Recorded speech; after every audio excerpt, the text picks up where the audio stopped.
बिहार, जहां जीवन का मुख्य आधार है धान।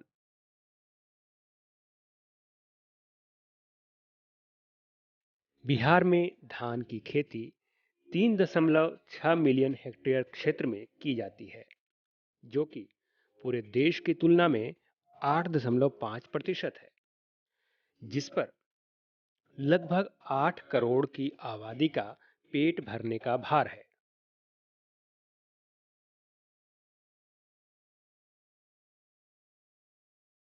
लेकिन हमारे राज्य में धान का औसत उपज 14 से 15 क्विंटल प्रति हेक्टेयर ही है,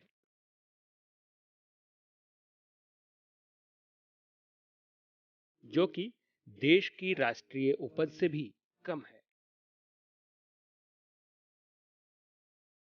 इस तरह से बढ़ती हुई जनसंख्या के सामने खाद्यान्न संकट उत्पन्न होने की परिस्थिति बनती जा रही है।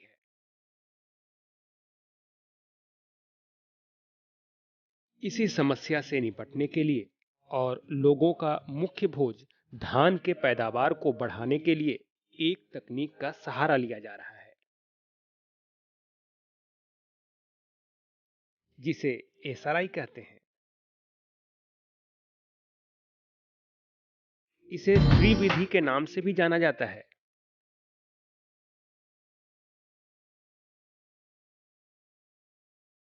इस विधि का श्री गणेश मेडागास्कर से 1980 में हुआ। तब से लेकर अब तक कई देश इस विधि को अपनाकर समृद्धि की ऊंचाइयां को छू रहे हैं। अब बारी बिहार की है।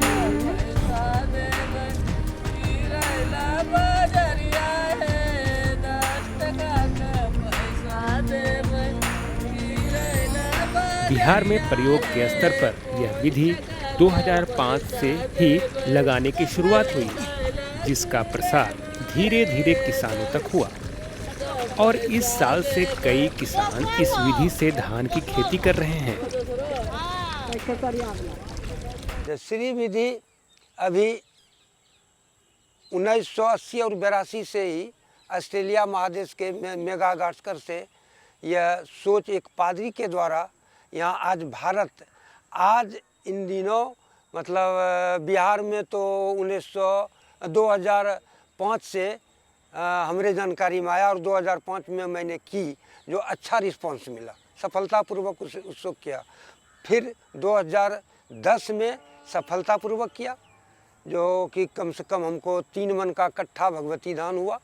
और आज इस साल हमारे खेती को देख करके हमारे आसपास और गांव में अभी 100 एकड़ से अधिक श्री विधि का खेती हुआ है, जिसमें कि 25 ठो तो डेमोस्ट्रेशन है और बाकी 70-75 के आसपास कुछ हाइब्रिड का है, कुछ सुभाषनी का है, कुछ और वैरायटी का।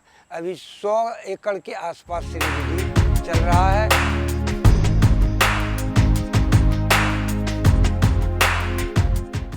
वैज्ञानिकों के मुताबिक यह तकनीक कम लागत और कम भूमि के उपयोग से अधिक धान की उपज लेने का एक बेहतरीन जरिया है। 25 से 30% जल की बचत कर सकते हैं। दूसरी चीज़ ये है कि रासायनिक जो उर्वरक का हम इस्तेमाल करते हैं, हम ये कहते हैं कि रासायनिक उर्वरक का इस्तेमाल श्री विधि से धान की तकनीक में कम करते हैं। ये जो परंपरागत खेती करने के लिए जो खाद और उर्वरक का इस्तेमाल करते हैं, उसका आधा ही खाद और उर्वरक का इस्तेमाल श्री विधि से धान उगाने के तकनीक में करते हैं।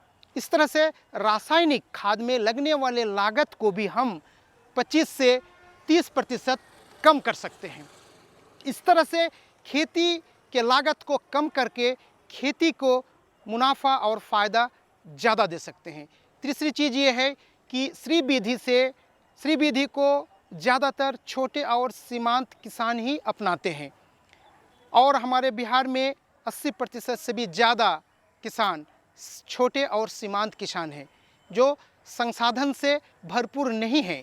उनकी आर्थिक स्थिति उतनी मजबूत नहीं है।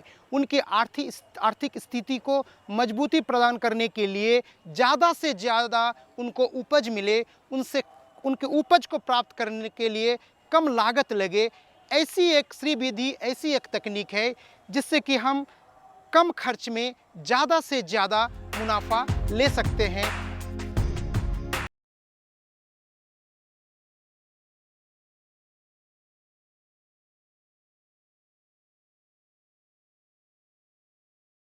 विधि एक अच्छा विधि है जो कि कम खर्च, कम बिया, कम पानी और कम खाद में अच्छा उपज मिल रहा है और यह मिलेगा। यह किसान के यहाँ इसका पकड़ अच्छा होगा। परंपरागत विधि में जितने खर्च हमारे धान की खेती में होती है उससे आधा से भी कम खर्चा आपके श्री विधि में होता है। जैसे कि अभी लिया जाए बीज, तो 1 एकड़ में कम से कम हमारे यहाँ 32 किलो बीज चाहिए और 1 एकड़ में यह मात्र 2 किलो में भी बच जाता है। और इसमें लेबर की संख्या कम लगता है, खाद कम लगता है। और जो रासायनिक खाद से आज हमारा भूमि बर्बाद हो रहा है, वह रासायनिक खाद के बदले में इसमें जैविक खाद और कोनो वीडर से घास निकालने के बदले खेत में गल जाने से जैविक खाद का पर्याप्त मात्रा में खेत को मिलना प्रारंभ हो गया है। इससे पर्यावरण भी सुधरेगा, खेत भी सुधरेगा, फसल भी मिलेगा, अच्छा लाभ भी किसान को मिलेगा। इसलिए यह श्री विधि हर घर में, हर खेत में आज के दिन होना ही है, इसको कोई रोकने वाला नहीं। अब हम आपको श्री विधि तकनीक के आधारभूत सिद्धांत को बताने जा रहे हैं।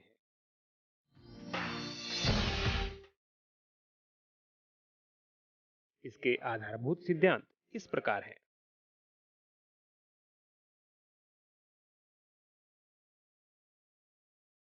रोपनी के लिए कम उम्र, 8 से 12 दिन के बीजों का उपयोग, सावधानी पूर्वक रोपाई,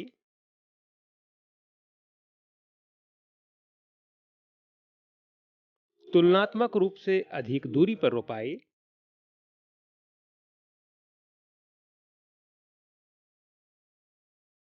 खरपतवार नियंत्रण,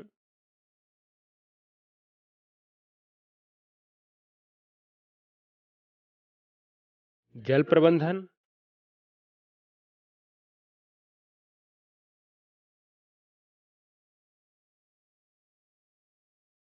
और जैविक खाद का व्यवहार। मैं श्री विधि और जो परंपरागत विधि से तुलनात्मक विश्लेषण करके ये बताना चाहता हूँ कि श्री विधि में जैसे मैंने बताया कम दिनों के बिचड़ों को लगाते हैं। जो परंपरागत तरीके से जब धान की खेती करते हैं उसमें हम क्या करते हैं, अमूमन 20 से 25 दिन पुरानी बिचड़ों को लगाते हैं। श्री विधि से जो 8 से 10 दिन उम्र के बिचड़ा को ही हम लगाते हैं। परंपरागत खेती में कम दूरी पर पौधों को लगाते हैं, लेकिन श्री विधि से हम ज़्यादा दूरी पर पौधों को लगाते हैं। ज़्यादा दूरी में 25 से 25 सेंटीमीटर्स रो से रो, 25 से 25 सेंटीमीटर्स पौधा से पौधा की दूरी को रखते हैं। लेकिन परंपरागत खेती में हम या तो 15 और 15 सेंटीमीटर्स रो की रो डिस्टेंस और पौधा से पौधा की दूरी को रखते हैं। परंपरागत खेती में एक जगह पर 2-3 बिचड़ा को ही लगाते हैं, लेकिन श्री विधि में एक जगह पर एक ही बिचड़ा को लगाते हैं। परंपरागत खेती में हम क्या करते हैं, पहले हम कादो करते हैं, अच्छा से उसमें पानी भर देते हैं और जल जमाव के स्थिति में रोपनी करते हैं। लेकिन श्री विधि में हम कतई पानी लगे रहने नहीं देते हैं, संतृप्त जमीन पर ही बिचड़ा को रोपते हैं। खाद और उर्वरक यानी कि जो रासायनिक खाद और उर्वरक की इस्तेमाल कम से कम श्री विधि में करते हैं। ज़्यादा से ज़्यादा पोषक तत्व प्रबंधन हम रासायनिक खाद ही नहीं बल्कि ऑर्गेनिक मैन्योर से करते हैं, चाहे वो गोबर की खाद हो, चाहे वो वर्मी कंपोस्ट हो। इन सारे चीज़ों से हम पोषक तत्व प्रबंधन करते हैं। लेकिन जो परंपरागत खेती है उसमें हम क्या करते हैं, ज़्यादा से ज़्यादा रासायनिक उर्वरक का इस्तेमाल करते हैं। हम सभी जानते हैं कि ज़्यादा से ज़्यादा रासायनिक उर्वरक का इस्तेमाल करने से मिट्टी की स्वास्थ्य, पर्यावरण की स्वास्थ्य बिल्कुल ख़राब हो जाती है। साथ ही साथ जो इंसान ज़िंदगी जीने के लिए मजबूर होते हैं वो भी किसी न किसी रूप से रोगग्रस्त हो जाते हैं, पीड़ित हो जाते हैं और ये बहुत हानिकारक स्थिति में पहुंच जाते हैं। किसान भाई, अब हम इस तकनीक के सभी पहलुओं पर एक एक करके बात करते हैं।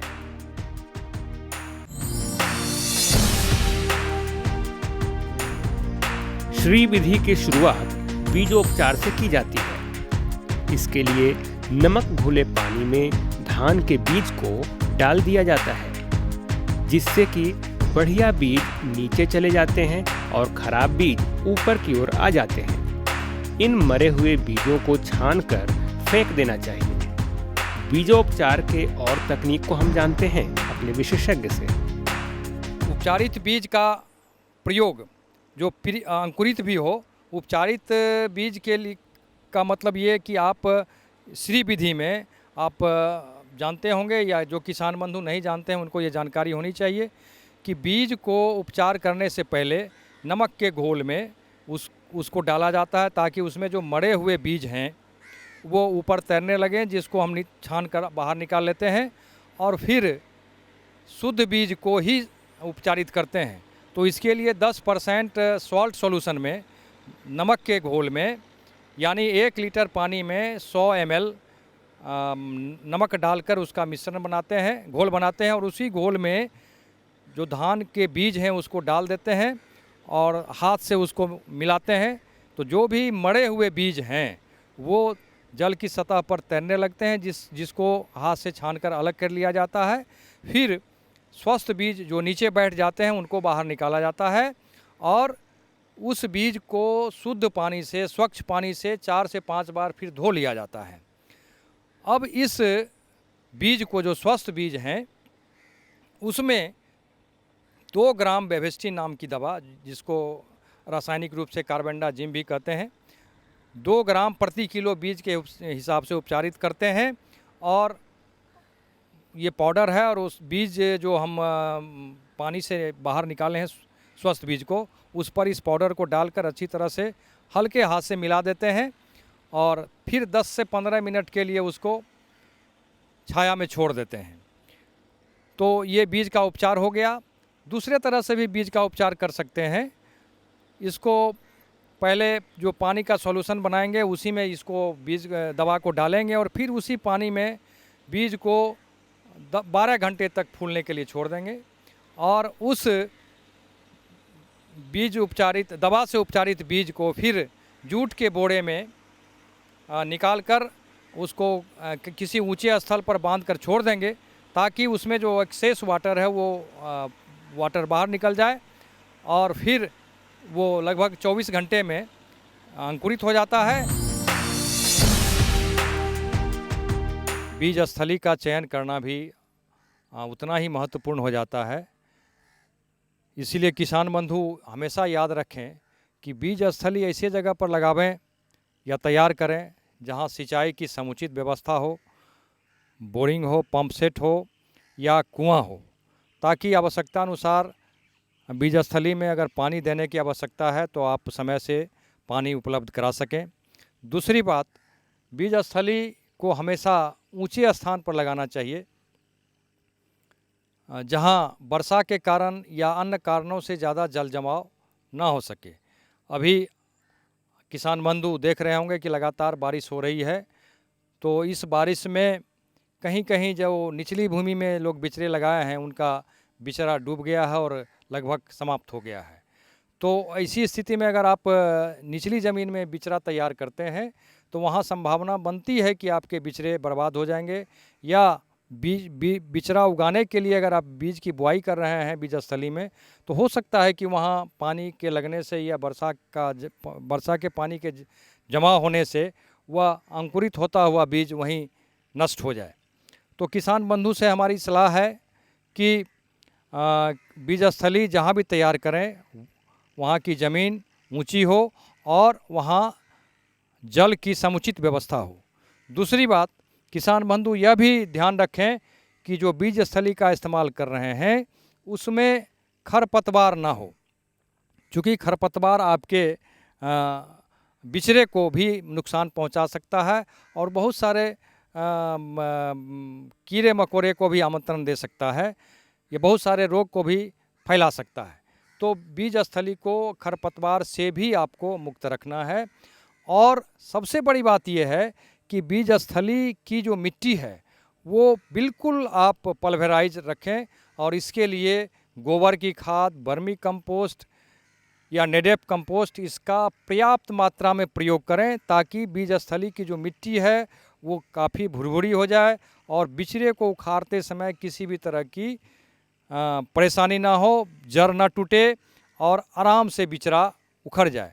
बीज स्थली में आप प्रयास करें कि कम से कम रासायनिक दवा का प्रयोग करें, ज़्यादा से ज़्यादा आप वर्मी कंपोस्ट या गोबर की खाद का प्रयोग करें और बीज स्थली को हमेशा ज़मीन से कम 10 इंच ऊंचा रखें, ताकि थोड़ी सी भी बारिश होने पर उसमें पानी ना लग सके।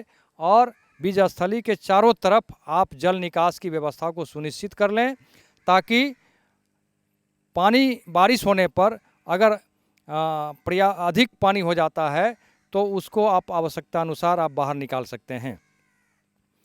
इन सारी बिंदुओं को ध्यान में रखते हुए अगर किसान बंधु बीज स्थली की तैयारी करते हैं तो निश्चित रूप से उनका बिचड़ा स्वस्थ होगा और जब वो उस स्वस्थ बिचड़े को लगाएंगे तो उनका उत्पादन अच्छा होगा। अब बढ़ते हैं श्री विधि तकनीक के दूसरे पहलू पर, जो कि है पौधशाला प्रबंधन। पौधशाला का चयन यथासंभव मुख्य खेत के निकट ही होने चाहिए। पौधशाला के लिए चयनित खेत की अच्छी तरह से सूखी जुताई कर जमीन तैयार कर और पाटा देने के पहले सड़ी हुई गोबर खाद डालकर इसे अच्छी तरह से मिला दें। उसके बाद बीज गिराने के लिए अनुशंसित समय पर कदवा कर पौधशाला तैयार कर लें।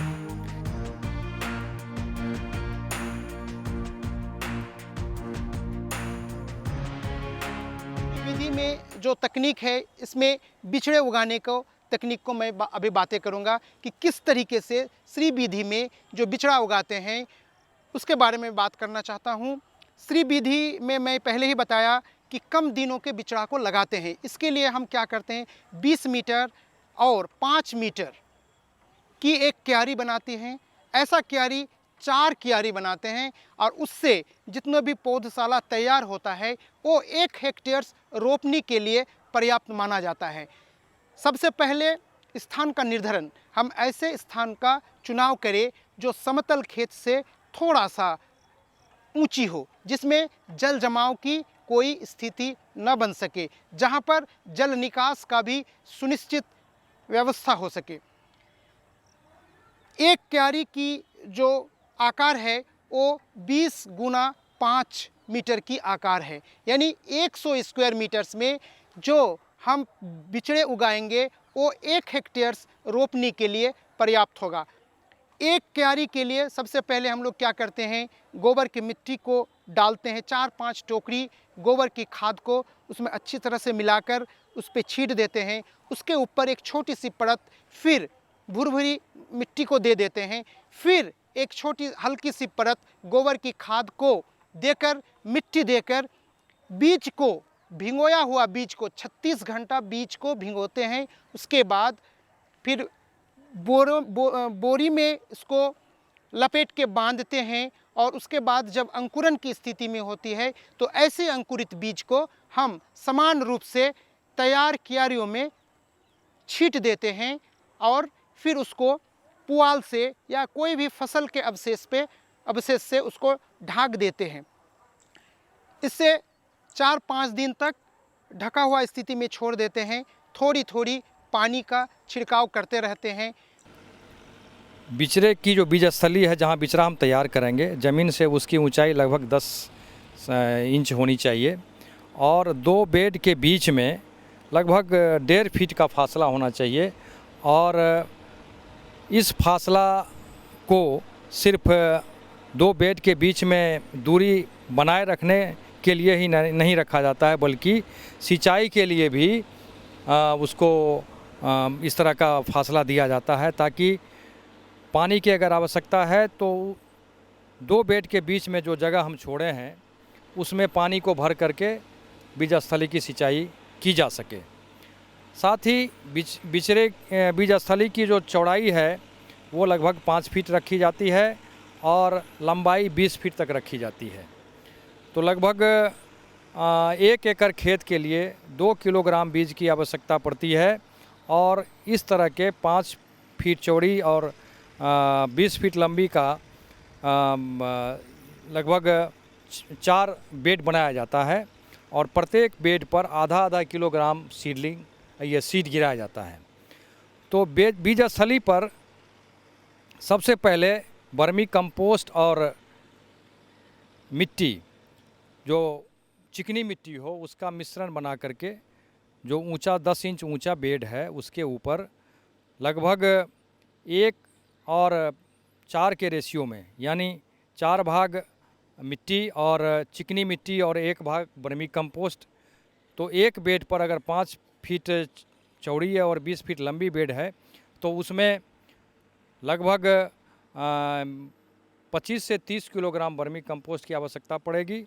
अगर वर्मी कंपोस्ट उपलब्ध नहीं है तो गोबर की सरी खाद जो पूर्ण रूपेण सूखी हुई हो और जिसमें वीड ये खरपतवार के बीज नहीं के बराबर हो या ना हो, वैसे गोबर की खाद का प्रयोग लगभग एक बेड में 5 से 6 टोकरी एक बेड में डालना चाहिए और उसको अच्छी तरह से मिट्टी में मिला देना चाहिए। अंकुरित बीज को ही जो हमने बेड बनाया है बीज स्थली के लिए, उस बेड पर इस बीज को समान रूप से छिड़क दिया जाता है और फिर इसके ऊपर वर्मी कंपोस्ट और अथवा सूखी हुई गोबर की जो महीन चूर्ण है उसको उसका पतला एक लेयर दे दिया जाता है ताकि बीज सारा ढक जाए। और उसके ऊपर फिर सूखे खरपतवार, धान के डंठल को छोड़ के सूखा खरपतवार जैसे मकई का डंठल हो या जो भी हो उसका मल्चिंग कर दिया जाता है, ताकि वर्षा के पानी से अथवा वर्षा के पानी से बीज इधर उधर छितर ना जाए, बिखर ना जाए। और दूसरा ये कि ज़मीन में जो नमी है वो ज़मीन की नमी भी संरक्षित रहे। फिर उस बेड पर पानी ये फव्वारा से या झरना से हल्के हाथों से उस पर डाल दिया जाता है और लगभग 3 दिनों तक मल्च को उस बेड पर रखा जाता है और सुबह शाम उस पर झरने के माध्यम से पानी दिया जाता है। फिर 3 दिनों के बाद मल्च जो खरपतवार या मक्का का डंठल या और किसी दूसरे चीज़ की पत्ती डाल करके जो बेड को हम ढके हैं उसको हटा दिया जाता है, ताकि जो अंकुरित बीज हो रहे हैं वो अब पूर्ण रूप से विकास करने लगे। और इस तरह से फिर चौथे दिन से उसमें दिन में एक बार पानी देने की आवश्यकता पड़ती है। और अगर ज़्यादा सुखाड़ की अवस्था बन रही हो तो 2 बेड के बीच में जो 1.5 फीट का फासला छोड़ा गया है उसमें पानी भर दिया जाता है, ताकि उसके माध्यम से भी बेड को पानी मिल सके और अंकुरित बीज को मॉइस्चर की कमी ना हो। और इस तरह से जो बीज तैयार हो रहा है वो 10 से 12 दिनों में वो रोपने के लायक हो जाता है